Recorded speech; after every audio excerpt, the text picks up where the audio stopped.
மட்டுமல்ல, அறிஞர் பெருமக்களில் 10 பேரை பட்டியலிடங்கள் என்று சொன்னால் முதல் 3 இடத்திற்குள் வரக்கூடிய தகுதி பெற்றவர் பேராசிரியர் டாக்டர் மோசஸ் மைக்கேல் ஃபாரடே அவர்கள். அவர்களை தலைநகர் தமிழ்ச் சங்கமும் உலக திருக்குறள் மையமும் வருக வருக என வரவேற்று திருக்குறள் தென்றல் என்ற விருதினை வழங்குகிறது.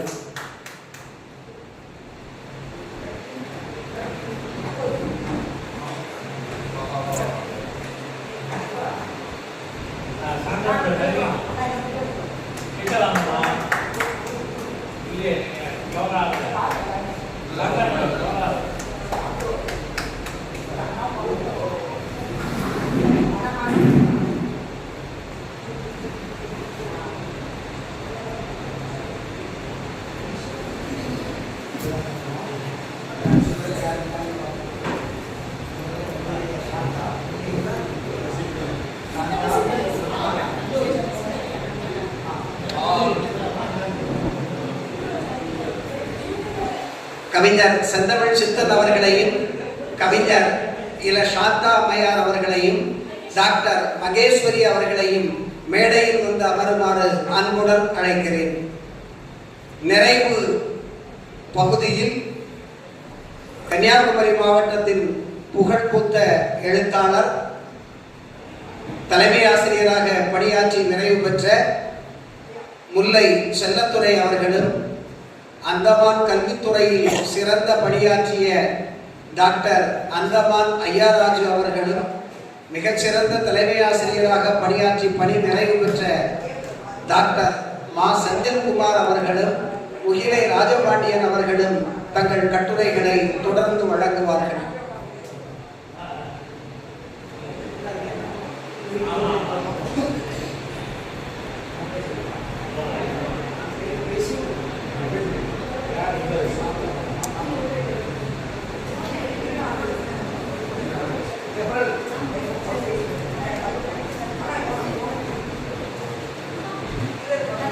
நம்முடைய தலைநகர் தமிழ்ச் சங்கமும் உலக திருக்குறள் அறிவு மையமும் இணைந்து நடத்துகின்ற இந்த முழுநாள் பன்னாட்டு கருத்தரங்கம் என்று சொல்வதை விட ஒரே நாள் உலக கருத்தரங்கம் என்று சொல்லலாம்.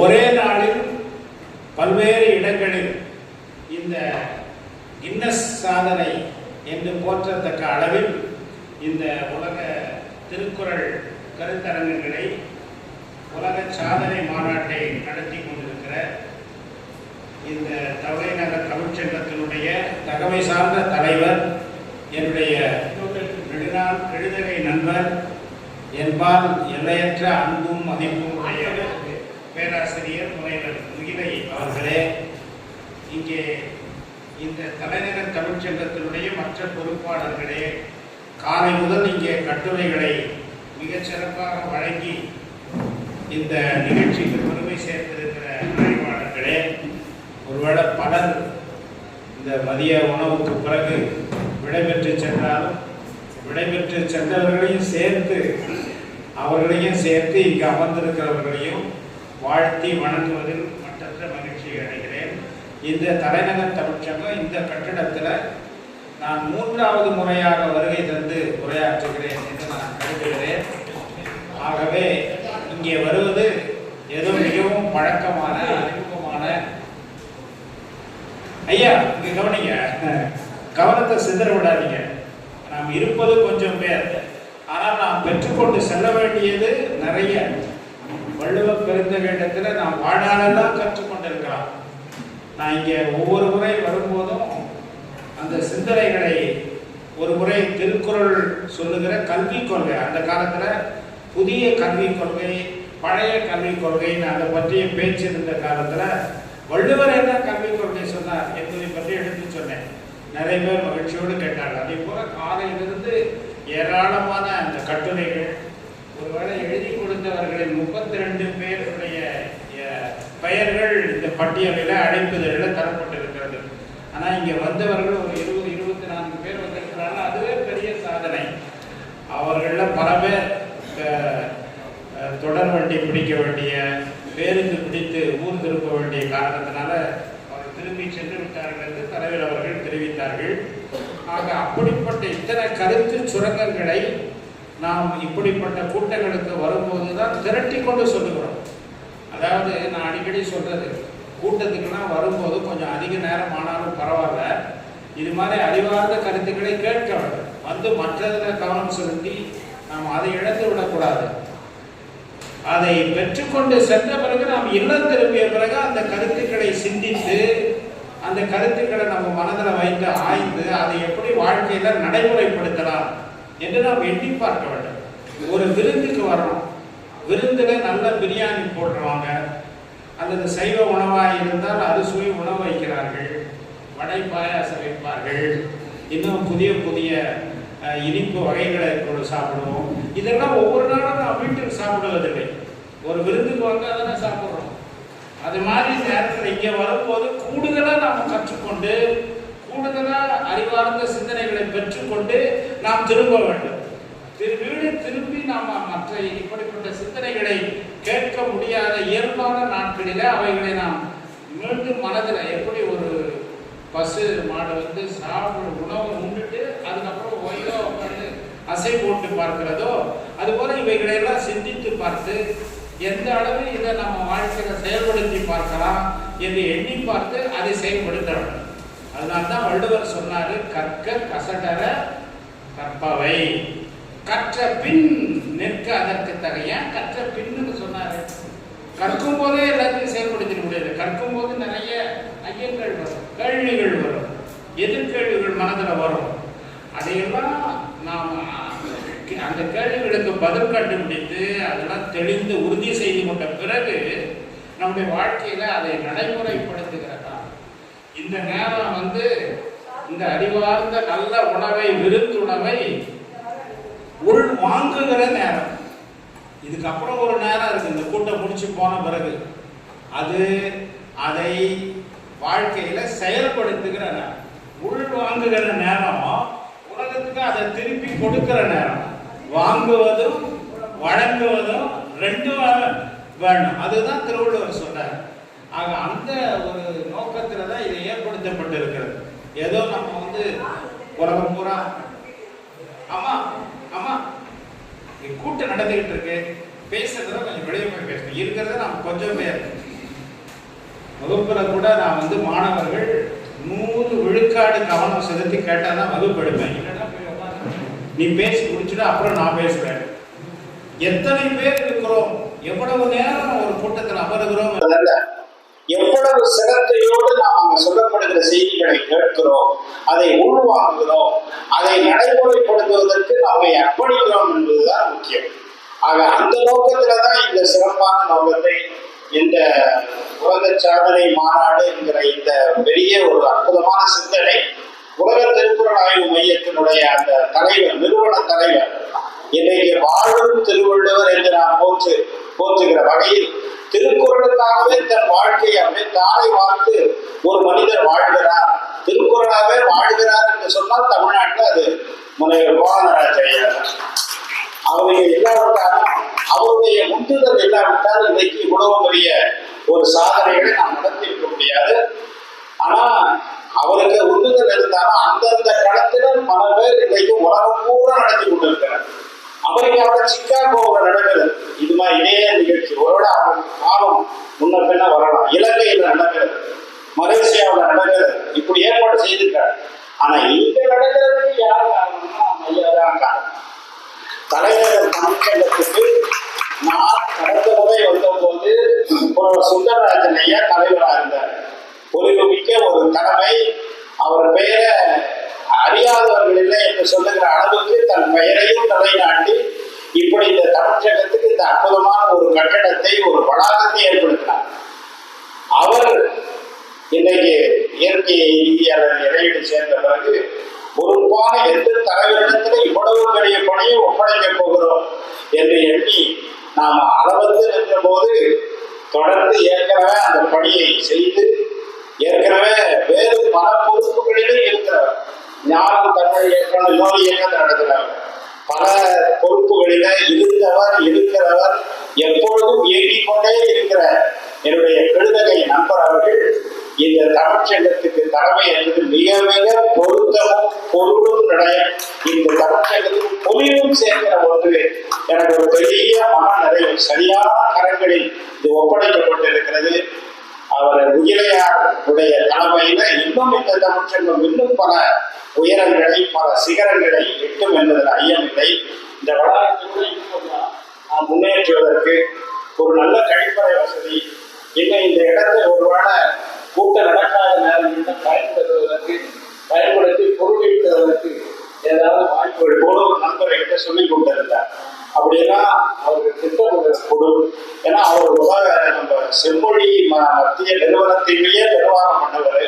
அதனால இதையும் மிக சிறப்பாக அவர்கள் நடத்தி வழிநடத்தி செல்வார்கள். ஆக அவர்களுக்கு என்னுடைய வாழ்த்துக்களையும் இதில் எனக்கும் ஒரு பங்களித்து என்னை பற்றி நல்ல அறிமுக சொற்களை அது உண்மையா இல்லாட்டாலும் கொஞ்சம் வேறுபடுத்திய சொல்லி மகிழ்வித்த என்னுடைய நண்பர் அவர்களுக்கு நான் நன்றியை தெரிவித்துக் கொள்கிறேன்.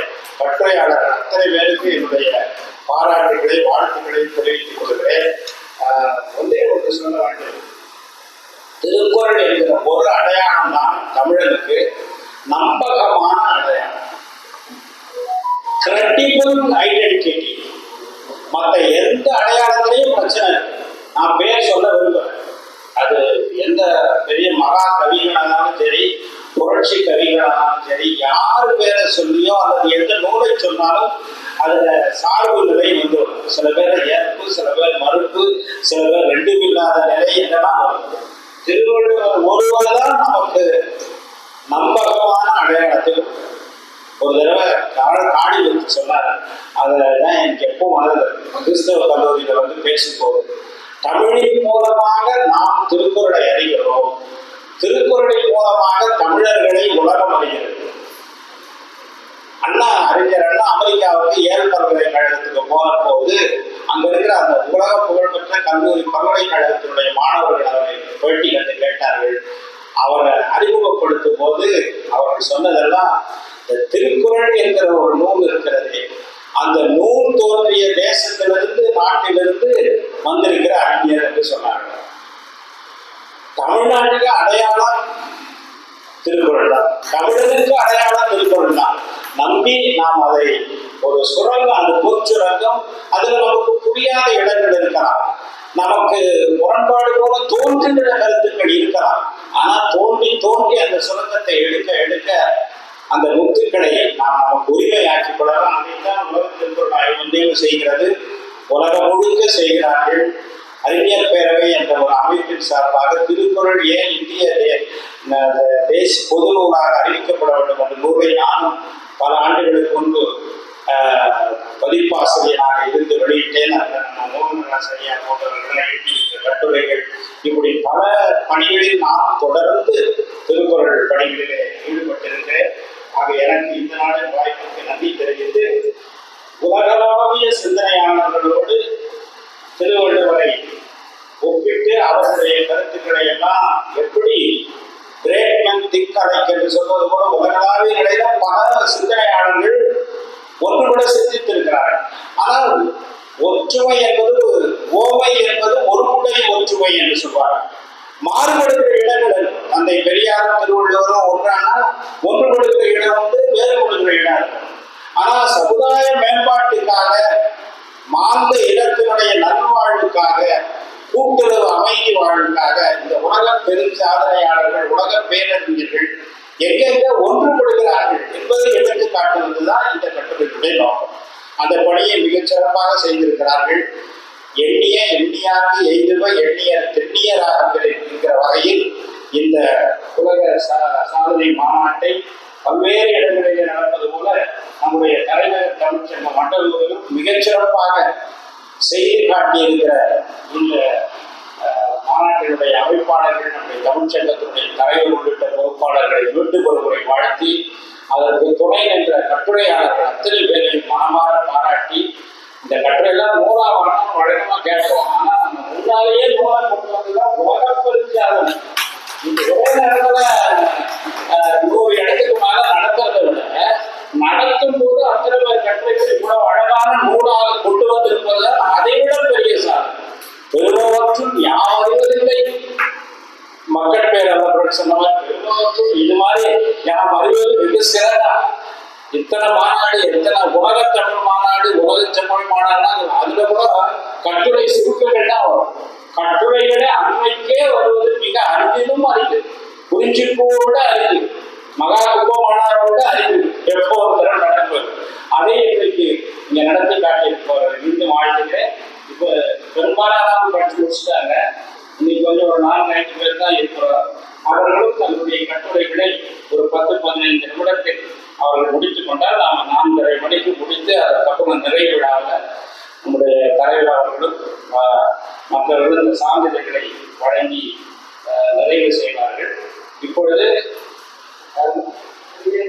கவிஞர் இள சாந்த அவர்கள் போனோம்னா அவங்க நான் வந்தப்பவும் அவருடைய உரை கவிதையை நான் கேட்ட அம்மையார் அவர்கள் திருவள்ளுவரும் லியோ டால்ஸ்டாயின் ஆரணி நிலவர் என்ற பொருளில் பேசுகிறார்கள். லியோ டால்ஸ்டாய் அண்ணல் காந்தியடிகளை கவர்ந்த ஒரு சிந்தனையாளர், திருக்குறளை ரசித்து படித்தவர். அவரை பற்றி, அவருடைய நூலை பற்றி அம்மையார் என்ன சொல்லுகிறார்கள் என்று அவரோடு கேட்போம்.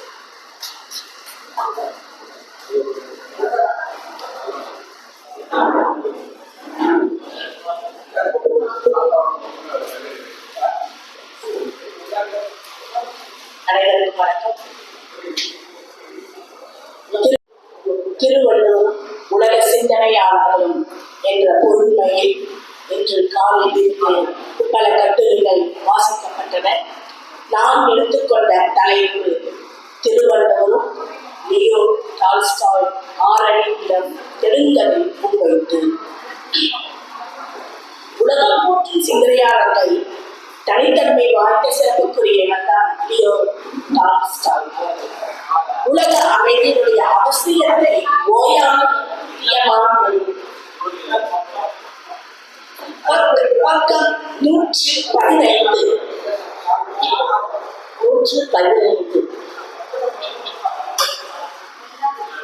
இவரின் தத்துவம் இலக்கியத்தை உலகம் நன்கு அறிந்திருந்தாலும் உலக பொதுமறையாக கருதப்படும் திருக்குறளோடு எவ்வாறு ஒத்து இருக்கின்றது என்பதையே நாம் இங்கு பார்க்கின்றோம். எல்லா நாட்டவர்க்கும் எல்லா இனத்தவர்க்கும் பொதுவான மனித உயிர்களுக்கு பொதுவான செய்தியை தந்திருப்பது திருக்குறள். இந்த திருக்குறளை படித்த லியோ டால்ஸ்டாய் அவர்கள் தாம் எழுதிய ஆரணி நிலம் என்ற நாவலில் எந்த அளவுக்கு அவருடைய திருக்குறளின் தாக்கம் இருக்கிறது என்பதை நான் இங்கு ஆய்வுக்குள்ளாக எடுத்துக்கொண்டேன். லியோ டால்ஸ்டாயின் தத்துவங்கள் மனிதன் வாழ்வில் எவற்றை விரும்புகிறாரோ அவை அவன் உணர்ந்து கொள்ளாத வெளியிலுள்ள மக்களின் வாழ்க்கையில் அமைந்திருக்கின்றன. இதை புரிந்து கொண்டாலே பிற உயிரிலிருந்து அன்பு கொள்வார் என்கிறார். நான் எதையும் நேசிக்கிறேன், அதனால் தான் எல்லாவற்றையும் என்னால் புரிந்து கொள்ள முடிகிறது. அனைவரும் உடனே மாற்ற விரும்புகின்றார்கள், ஆனால் யாரும் தன்னை மாற்றிக்கொள்ள விரும்புவதில்லை. வாழ்வதில் தான் இன்பம், உழைப்பதில் தான் வாழ்வு. ஒருபோதும் குற்றம் செய்யாதவன் எதையும் செய்ய தகுதியற்றவன் என்று அவருடைய தத்துவங்கள் அனைத்துமே திருக்குறளின் தாக்கங்கள் அதிகமாக சிரித்திருப்பதை நம்மால் பார்க்க முடிகிறது. ஆரணி நிலம் பிக்கன் என்பவரை கதாபாத்திரம். அவர் தன்னுடைய நிலத்தை எவ்வாறு பெரிதுபடுத்தியிருக்கிறார். சாதாரண இரு சகோதரிகள், அந்த இரு சகோதரிகளில் ஒருவர் பட்டணத்திலும் ஒருவர் கிராமத்திலும் வாக்கப்படுகிறார்கள். கிராமத்தில் வாக்கப்பட்ட தன்னுடைய சகோதரியை பார்ப்பதற்காக மூத்த சகோதரி வருகிறார். இது எந்த வாழ்க்கை உங்கள் வாழ்க்கை, எந்த விதமான நாகரிகம் இல்லாத ஒரு வாழ்க்கையாக இருக்கிறது என்று கேட்கிறார்.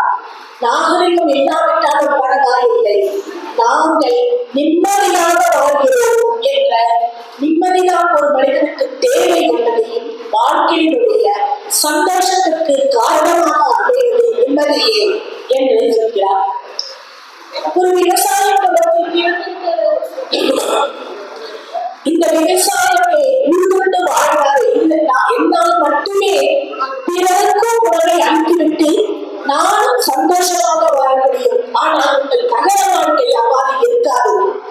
உள்கொண்டு வாழ்வாரை வாழ்வார் என்று திருவள்ளுவர் சொல்கிறார். இருக்கிற தொழில்களிலே முதன்மையானது மூல ஆதாரமானது உழவு தொழில். அந்த உழவு தொழிலையே நிக்கல் செய்கின்றார். அவர் தன்னிடம் இருக்கின்ற நிலங்களை அதிகப்படுத்த ஆசைப்படுகிறார். தன்னுடைய ஆக்கிக் கொள்ள விருப்பப்படுகிறார். அதற்கு அவனுடைய முயற்சிகள் இருக்கின்றது. அந்த முயற்சி சிறிது சிறிதாக அவனோடு ஒரு பெரிய வேட்கையை ஏற்படுத்துகிறது. அந்த வேட்கை ஆசையாக மாறி பேராசையாக மாறி அதிக நிலங்களை சேர்க்க வேண்டும், அதிக நிலங்களை சேர்க்க வேண்டும் என்று பொருள் மேலே பற்றி ஏற்படுகிறது. அவர்கள் முதலில் சிக்கனுடைய எண்ணம் நாம் உறுதி கொடுத்து நிம்மதியாக வாழ்ந்தால் போதும் என்ற மனப்பக்குவத்துடன் அவன் வாழ்கின்றான். ஆனால் நாளடைவில் அவனுடைய சிந்தனையானது பேராசையாக மாறுகிறது. அந்த பேராசையை நோக்கி ஓடுகிறான். ஓடி தன்னுடைய அனைத்து சொத்துக்களையும் பெரிதுபடுத்த வேண்டும், விரிவாக்க வேண்டும் என்ற எண்ணத்திலேயே இருக்கின்றார். வாழ்க்கை நிலையாக கொண்டது. நாம் இருக்கின்ற நேரத்திலேயே அவற்றை பயனுள்ளதாக மாற்றிக்கொள்ள வேண்டும். அந்த நிலையாமையை திருவள்ளுவர் அழுத்தம் திருத்தமாக சொல்லியிருக்கிறார். இவனும் நிலையாமையை புரிந்து கொள்ளாமல் ஓடி ஓடி இறுதியில் தன்னுடைய வாழ்க்கையை தொடர்கிறார். அதிக நிலங்களை வாங்கி ஆடம்பரமாக வாழ வேண்டும் என்று நினைக்கின்ற மிக்கன் இறுதியாக 6 நிலம் மட்டுமே ஒரு மனிதனுக்கு சொந்தம், எதையும் அவனால் எடுத்துக்கொண்டு போக முடியாது என்ற நிலையான தத்துவத்தை இங்கே டால்ஸ்டாய் அவர்கள் 6 நிலம் என்ற கதையின் வாயிலாக இங்கு அழுத்தி திருத்தமாக எடுத்து வைத்திருக்கிறார். நிலையாமை என்பதை அனைவரும் புரிந்து கொள்ள வேண்டும். என் நாட்டவரும் என் மதத்தவரும் எந்த பகுதியில் இருந்தாலும் மனிதர்களுக்கு தத்துவத்தை புரிந்து கொண்டால் போதும் அவர்கள் வாழ்க்கையில் நிம்மதி ஏற்படும் என்பதை இந்த கதையானது நமக்கு எடுத்துரைக்கிறது.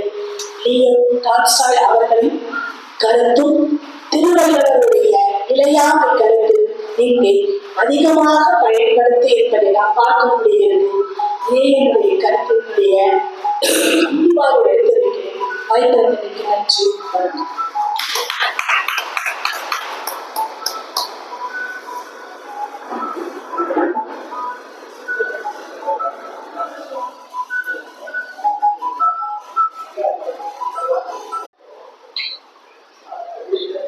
நம்முடைய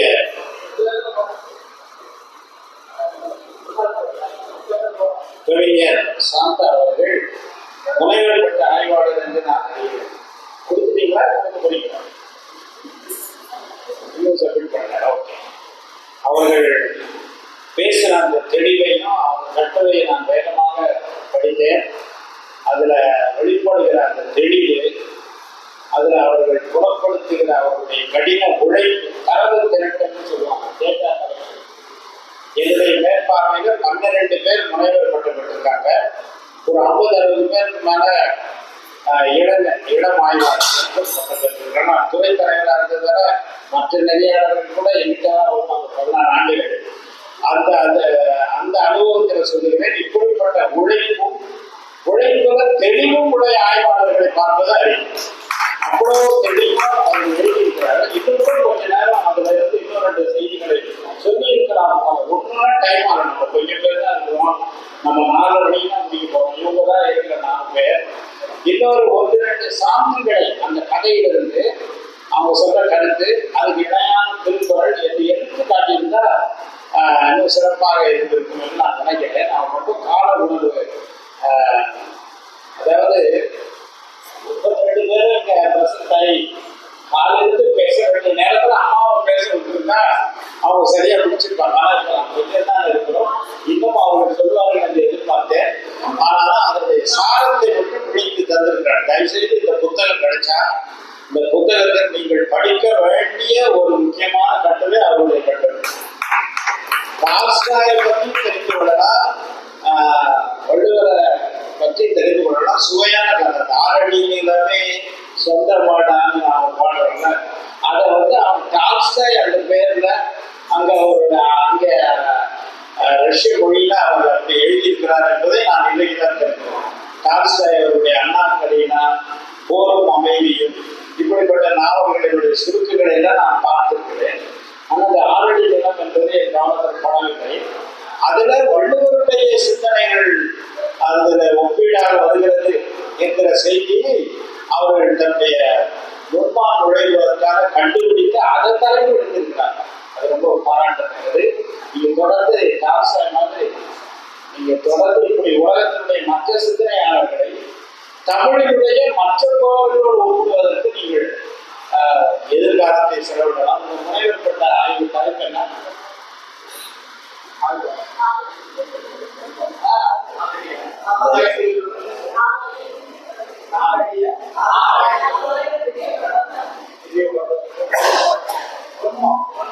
எவ்வளவு நுட்பமான தலைப்பு. இப்பெல்லாம் எங்ககிட்ட நான் ஓய்வு பெற்ற 10 வருஷத்துக்கிட்ட ஆயிடுச்சு. அப்பவே முனைவர் பட்டத்துக்கு வருவாங்க நெறியாளரை தேடி தலைப்பு என்ன தலைப்புல பண்ணப்படணும் நீங்களே கொடுங்க சார் தலைப்பு. சரி, நான் கொடுத்த தலைப்பு தாங்குவையா? என்னுடைய ஸ்பெஷல் சிறப்பு கடன்கள் என்று சொன்னால் சித்தர்களை, தமிழ் சித்தர் பாடல்களையும் விவிலியத்தையும் பைபிளையும் ஒப்பிட்டு 85ஆம் வருஷமே ஆய்வு தொடங்கி 92ஆம் வருஷம் முறையில் பட்டம் ஆகிட்டேன். அந்த காலத்துல சித்தர் ஆய்வுகளை பற்றிய அடிப்படை ஆய்வே ரொம்ப பழகும். அப்ப நான் ஒப்பாய்வு செய்து 92 வாங்கின முதல் பாரதிதாசன் பல்கலைக்கழகத்துல கம்ப்யூட்டர் டைப்பிங் இந்த டிடிபி பண்ணி கொடுத்த முதல் ஆய்வு இந்த ஆய்வு. என் ஆய்வகத்தை வாங்கறதுக்கு பாரதிதாசன் பல்கலைக்கழக தேர்வு கட்டுப்பாட்டாளத்தை கொண்டு போய் கொடுத்த போது அவர் 7 வாங்கினார். அப்ப எனக்கு வயசு ஒரு மிஞ்சி 30-31 வயசு இருக்கலாம். அப்ப அவர் 7 வாங்கினோன்னா எனக்கு ரொம்ப ஒரு முறை நாணமா இருக்குது. அவரே சொன்னார், நான் ஏன் 7 வாங்குறேன் தெரியுமா? தமிழ் ஆய்வாளர்கள் இந்த அறிவியல் நுட்பங்களை ரொம்ப பயன்படுத்திக்கிறது இல்லை, தொழில்நுட்பத்தை. நீங்க தான் முதல் முறைய டிடிபி பண்ணி கொடுக்குறீங்க. சாதாரண டைப்ல தான் பண்ணி கொடுப்பார்கள். முதல் ஆய்வேடு உங்களுடைய ஆய்வேடு தான் தமிழ் துறையில இப்படி வருகிறது. அதுல அந்த உள்ளத்தை உங்களுடைய ஆர்வத்தை பாராட்டுகிறேன்னு சொன்னார். ஆகவே அதை பற்றி நம்ம சொல்லலாம். நான் தலைப்பு கேட்டு வரமாட்டேன். இது மாதிரி கடினமான தலைப்பை எடுத்து சித்தர்களை பற்றி மூலநூல்களை கிடைக்காத நேரத்தில் கன்னிமாதாரங்களுடைய 2 மூலைகளில் என்னுடைய நேரத்தை செலவழித்து இளைஞனாக, அதனால எனக்கு ஆஸ்மா அலர்ஜி தான் வந்துச்சு. அந்த தூசி உள்ள ரூம்ல ரொம்ப நேரம் படிச்சதுனால அது மாதிரி தலைப்பு கொடுத்தா நீ செய்வியான்னு கேட்பேன். அவங்க சொன்னாங்க, சும்மா லைட்டா ஏதாவது தலைப்பு கொடுக்க சார். இது என்ன கடையில போன டீயா? லைட்டா டீ கொடுங்க, ஸ்ட்ராங்கா டீ கொடுங்க. அப்படி எளிய தலைப்புகளை எடுத்துக்கொண்டு இந்த நாவல் அது வருகிற கதாபாத்திரங்கள் என்னன்னா கதை சொல்லும் புத்தி, சிறுகதைகள், ஏதாவது வரலாறு, ஏற்கனவே நூல் இருக்கிற இதுல திருக்குறளையே எடுத்தா கூட மேம்போக்காக திருக்குறளை பற்றி தெரிந்த கருத்துக்களே சொல்லுகிறேன். இந்த தலைப்புகளை தேர்வதற்கு ஆய்வாளர்கள் இந்த காலத்துல உயர்ந்து விரும்பி தங்களுடைய ஆய்வு பணியை சீக்கிரமா எளிமையா வசதியா முடிச்சு பட்டத்தை வாங்கி அதுக்கப்புறம் அந்த தலைப்பு வந்து யோசிக்கிறது என்று இருக்கிற காலத்தில் அம்மையார் நம்முடைய அன்பு சகோதரி அவர்கள் இவ்வளவு ஒரு ஆழமான தலைப்பை எடுத்திருக்கிறார்கள். பொதுமக்கள் பற்றி ஆழ்வார் பாடல்கள் பார்ப்போம். அதே நேரத்தில் திருக்குறளை டால்ஸ்டாய் இன்னொரு நான் யோசிச்சு பார்த்தேன். 4000 திவ்ய பிரபந்தம் பற்றி ஆய்வு செய்கிறவங்க திருக்குறள்ல சொன்னா திருக்குறளுக்கு வருகிற சமய கருத்துக்கள் எதையாவதுன்னா எடுத்து செய்யணும். அதுதான் அவங்க பிஹெச்டி தலைப்புக்கு அவங்க ஒட்டி வரும். ஆனா அதை விட புதிய துறையில டால்ஸ்டாயினுடைய ஒரு நாவலை எடுத்து ஒப்பிடலாம் என்று துணிந்திருக்கிறார்கள் என்று சொன்னால் அவருடைய உழைப்பும் அவருடைய ஆர்வமும் பாராட்டத்தக்கது. அவர்கள் சிறந்த ஆய்வுகளை வருகிற காலத்தில் தமிழர்களுக்கு வழங்க வேண்டும் என்று அவர்களை கேட்டுக்கொண்டு அவர்களை வாழ்த்துகிறேன். அடுத்து நம்முடைய அடுத்த சகோதரி மகேஸ்வரி. நீங்க என்ன பண்ணுறீங்கன்னா நான் என்னன்னு பார்க்கணும்.